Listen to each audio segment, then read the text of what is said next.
It had a video of my African-American wife with 3 African-American men. And that was the moment everything in my life detonated. That video didn't just detonate my life, it burned down everything around it. And the worst part? My 7-year-old daughter saw it before I did.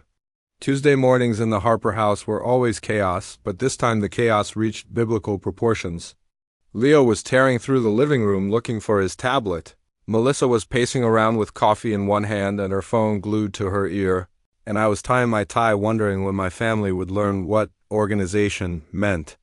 "Check the kitchen counter," I called out. Melissa didn't hear me. She barely heard anything these days unless it involved her job, a girls' night, or some mysterious late meeting. Leo grabbed what looked like his tablet from the stack of devices sitting on the counter.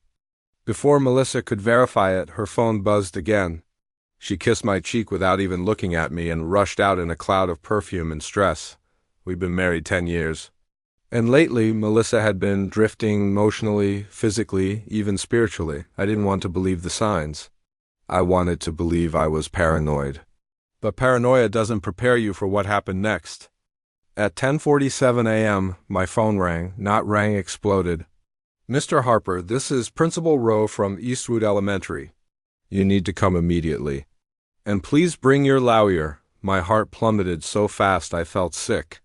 The drive to the school was a blur of flashing lights, police cars, and parents standing in clusters, whispering nervously. Principal Rowe met me at the door looking pale enough to pass out. Inside her office, Officer D'Angelo waited, shifting uncomfortably. Leo was curled into a chair, eyes wide with confusion. He ran to me the moment I entered. "Dad, I didn't do anything wrong." I held him tight. "What happened?" Principal Rowe gestured toward an iPad on her desk, Melissa's iPad. "Your son believed he was showing educational videos to his class," she said softly. She tapped the screen. And then I saw it, my wife. Not safe for any eyes content, multiple men, all high resolution, all unmistakably real. Darren, our Jim's favorite steroid sponge. Ty, his ever-recording sidekick. And then a familiar figure who shattered my last illusion, our neighbor Jake. I felt my soul leave my body. 27 second graders had seen this before the teacher could stop it. Officer D'Angelo leaned forward. "Did you know about these recordings?" "No," I said, voice steady in a way that frightened even me. "This is the first I've seen." My phone buzzed nonstop. Melissa. Her friends, her group chat panic spreading like wildfire. I ignored everything. "Do you want to press charges?" the officer asked. "Not yet," I said quietly. Plans were already forming in the darkest part of my mind. Melissa arrived at the school parking lot 20 minutes later like she was filming a dramatic scene for reality. TV skidding into a spot, makeup smudged, hair wild. Jenna and Tara, the loyal enablers, rushed behind her. "Eddie," she sobbed, grabbing my arm. "I can explain." "Explain what?" I said calmly. "The lighting choices? The camera angles?" Her face twisted. Jenna piped up with the worst excuse in American history. She's been under a lot of pressure at work. I almost laughed. Actually, I did laugh. "Stress relief," I said. "I thought yoga existed for that." A crowd formed. Phones came out. Melissa switched tactics, instantly crying harder, grabbing at me, whispering about Leo and our family. "I am thinking about Leo," I said, pulling away. "That's why this won't stay quiet."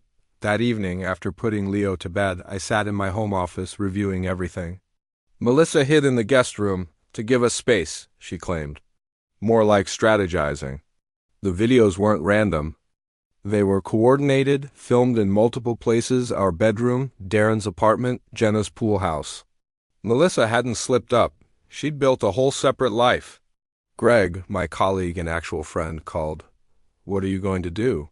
"Remind them why you never mess with the IT guy." By Thursday morning, the scandal had gone public. Someone from school leaked it to Cleveland Confidential. The headline didn't name names, but everyone already knew.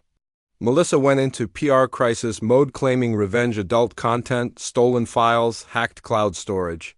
Painting me as the controlling husband, predictable, the school board held an emergency meeting that night.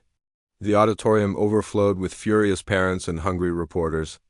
Melissa arrived in a modest blouse and a repentant expression, flanked by overpriced lawyers. Darren strutted in like he thought the crowd came to see him flex.